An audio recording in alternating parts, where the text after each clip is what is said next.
मनाली खरे, सतत चेहऱ्यावर हसू, चाणाक्ष बुद्धी, कायम उत्साही अशी ही मुलगी.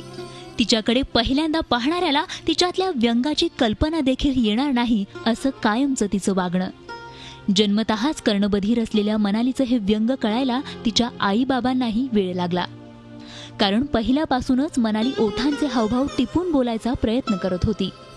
मात्र 3.5 वर्षांची असताना मनालीतलं हे व्यंग तिच्या आईबाबांना समजलं आणि धक्काच बसला. मनालीला ऐकायलाच येत नव्हतं. आणि मग मात्र तिच्या कुटुंबियांनी खचून न जाता मनालीतल्या चाणाक्ष बुद्धीचा वापर करत तिला घडवण्याचा प्रयत्न केला.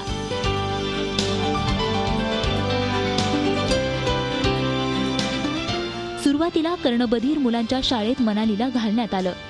तिथे तिची प्रगती पाहता नंतर मात्र मनालीला सर्वसामान्य मुलांच्या शाळेत घालण्यात आलं. 10वी पर्यंत मनालीने अभ्यासाबरोबरच नृत्य, नाट्य, चित्रकला आणि वक्तृत्व सारख्या स्पर्धांमध्ये भाग घेतला. 10वीलाही तिने 73% गुण मिळवले. त्यानंतर मात्र तिने ग्राफिक डिझाईन आणि ॲनिमेशन यांचं शिक्षण घेतलं. मनालीने भरतनाट्यमचंही प्रशिक्षण घेतलंय.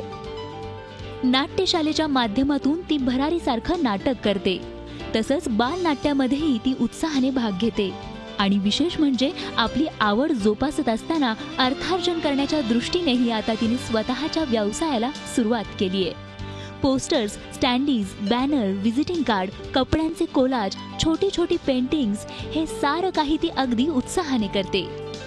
आपलं स्वतःचं दुःख दुसऱ्यासमोर व्यक्त करून दुसऱ्याला दुःखी बनवण्यापेक्षा आपल्या हास्यामुळे दुसऱ्याच्या चेहऱ्यावर आलेल्या हास्याने समाधान मानणारी मनाली म्हणूनच कायम हसतमुख असते. आणि म्हणूनच मनालीचं हेच हास्य कायम राहो आणि तिच्या भावी आयुष्यात ती सदैव यशस्वी हो, हीच आमची सदिच्छा.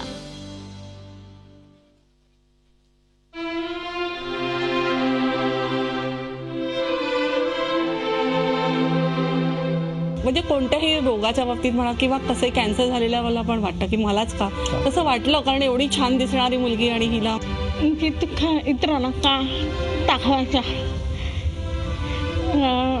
तिखट दाखवून इतरांच्या इच्छा का कमी करायची मला आवडते.